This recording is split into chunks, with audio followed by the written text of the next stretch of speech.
বাংলাদেশের ইতিহাস ঐতিহ্যের সাক্ষী এখন অনেক কিছুই বিলুপ্তির পথে। তেমনি আমার পিছনে আপনারা যে মাটির ঘরটি দেখতে পাচ্ছেন, এটাও কিন্তু আমাদের দেশের একটি ঐতিহ্য এবং এটাও কিন্তু বিলুপ্তির পথে।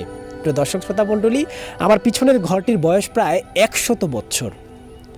এই ঘরটিতে যারা তাদের দিন পার করেছেন, এই ঘরটি থেকে যারা বড় হয়েছেন, তার মধ্যে একজন আমার সামনে বর্তমান রয়েছে, তার সঙ্গে আপনাদেরকে আলাপ করিয়ে দেবো। এবং এই ঘরটি হচ্ছে তার দাদার আমলের, অর্থাৎ আমাকে তিনি জানিয়েছেন তার বয়স 65 বছর।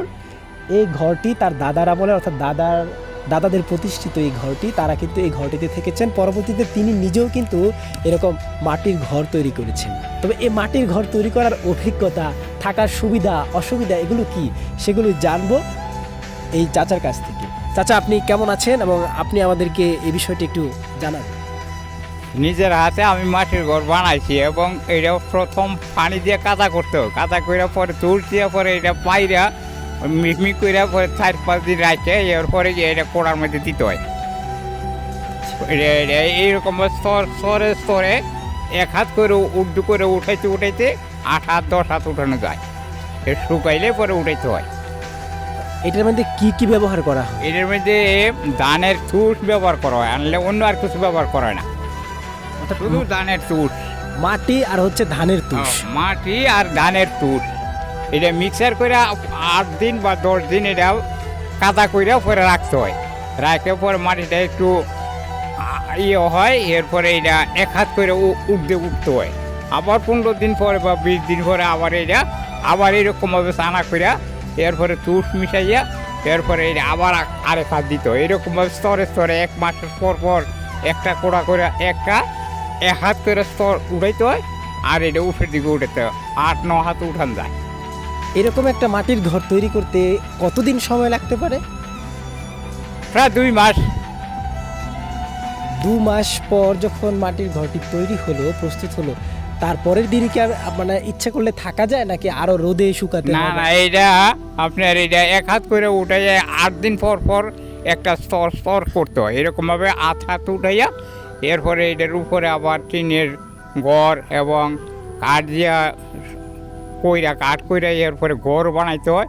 এরপর টিলে চাল বানায় আমরা এটার উপরে দিয়া এরপরে আমরা একটা ঘরের মতো করে আমরা থাকতে হয়। আচ্ছা, আপনার বয়সে মানে এখানকার আপনার যে গ্রাম, এই গ্রামের সবচেয়ে পুরাতন ঘরটি কত বছর আগে তৈরি করা?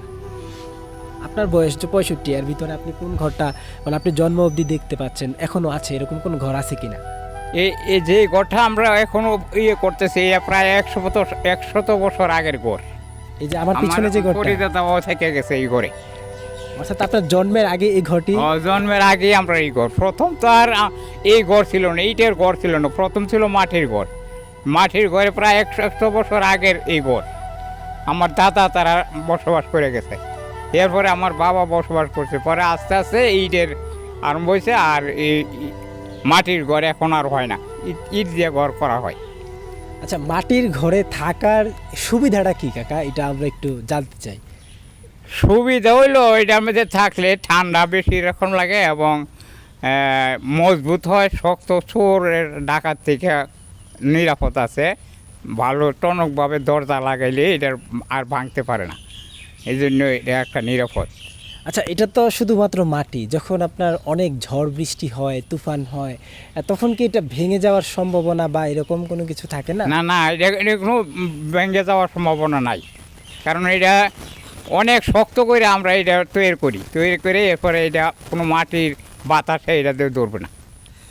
একমাত্র ভূমিকম্প হইলে যদি এক জায়গার মাটি অন্য জায়গায় নিয়ে যায় তাহলে এটা ভাঙিয়ে দেবে, আনাতে ভাঙবে না।